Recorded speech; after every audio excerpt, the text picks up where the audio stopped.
আসসালামু আলাইকুম প্রিয় শিক্ষার্থীরা, আজকে আমি নিয়ে এসেছি নবম শ্রেণীর পঞ্চম সপ্তাহে পদার্থবিজ্ঞান অ্যাসাইনমেন্টের নমুনা উত্তর। তাহলে চলো দেখে নিই নির্ধারিত কাজটি কি। এখানে 1 হবে, ভুল দিয়েছে, এখানে 2 ভুল দিয়েছে, এখানে 1 হবে। উদ্দীপকটিতে বলছে 400 সেন্টিমিটার কিউব আয়তনের একটি বস্তু বাতাসের ওজন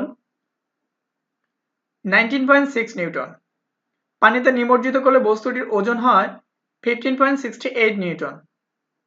পরীক্ষণীয় স্থানটিতে অভিকর্ষ ত্বরণ ছিল 9.8 মিটার পার সেকেন্ড স্কয়ার। ক নম্বর প্রশ্ন ছিল প্যাসকেলের সূত্রটি বিবৃতি করো। খ নম্বর প্রশ্ন নির্দিষ্ট গভীরতায় চাপ তরলের প্রকৃতির উপর নির্ভরশীল, কথাটা ব্যাখ্যা করো। গ নম্বর প্রশ্ন হচ্ছে উদ্দীপকের বস্তুটির ঘনত্ব নির্ণয় করো। উদ্দীপকের তথ্যটি আর্কিমিডিসের নীতিকে সমর্থন করে কিনা গাণিতিকভাবে বিশ্লেষণ করো। চলো তাহলে আমরা দেখে নেই নির্ধারিত কাজের নমুনা উত্তর। উত্তরটি অ্যাসাইনমেন্টের শিরোনাম হবে পদার্থের অবস্থা ও চাপ। নির্ধারিত কাজের নমুনা উত্তরে যাওয়ার আগে আপনি যদি আমার চ্যানেলটিতে নতুন হয়ে থাকেন তাহলে please subscribe and press the bell icon, also like, share and comment. আর যদি অলরেডি সাবস্ক্রাইব করে থাকেন তাহলে a lot of thanks and like and share and comment please.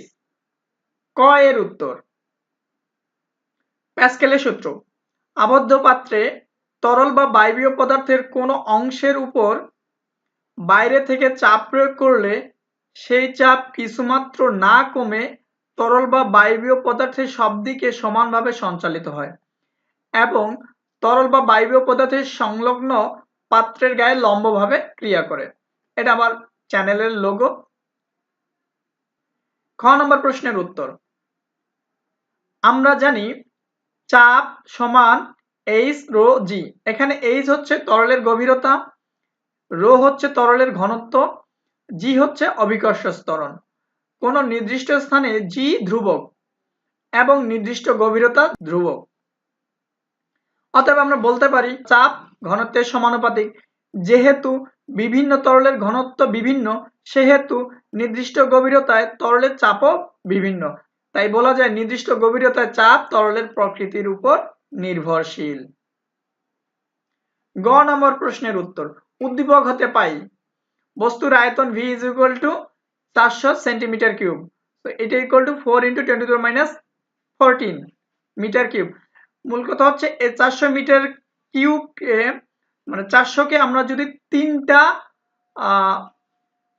100 এর গুণফল দ্বারা ভাগ দেই তাহলেই আমরা এটা পেয়ে যাব।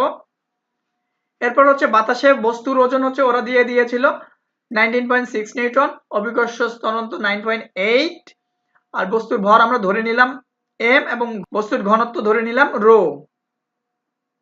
আমরা জানি W is equal to mg, অর্থাৎ বস্তুর ওজন ইকুয়াল টু বস্তুর ভর গুণন অভিকর্ষ ত্বরণ। তাহলে ভর ইকুয়াল টু কি হবে ওজন ভাগ অভিকর্ষ ত্বরণ। ওজন আমাদের কি দিয়েছে 19.6 নিউটন আর অভিকর্ষ ত্বরণ তো আমরা জানি 9.8।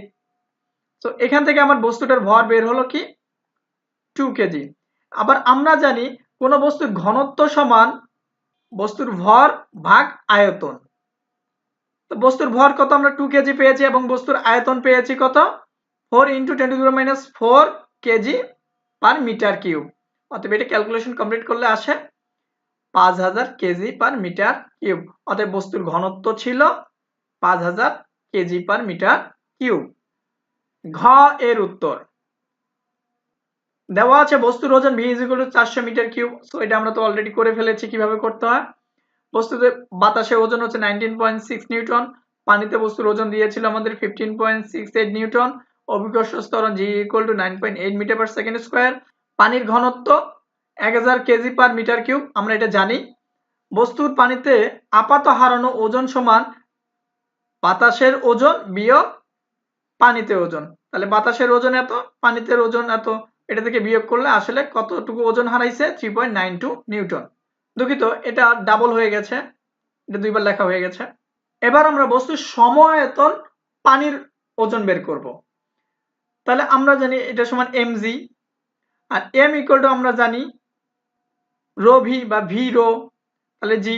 অতএব ভি এর মান আমরা জানি রো এর মান জানি, জি এর মানও জানি, বসাই দিয়ে 3.92, অর্থাৎ বস্তুর হারানো ওজন এবং বস্তুর সম আয়তন, মানে বস্তু যতটুকু আয়তন আছে বা বস্তু কর্তৃক যতটুকু পানি অপসারিত হয় সেই পানির ওজন সমান।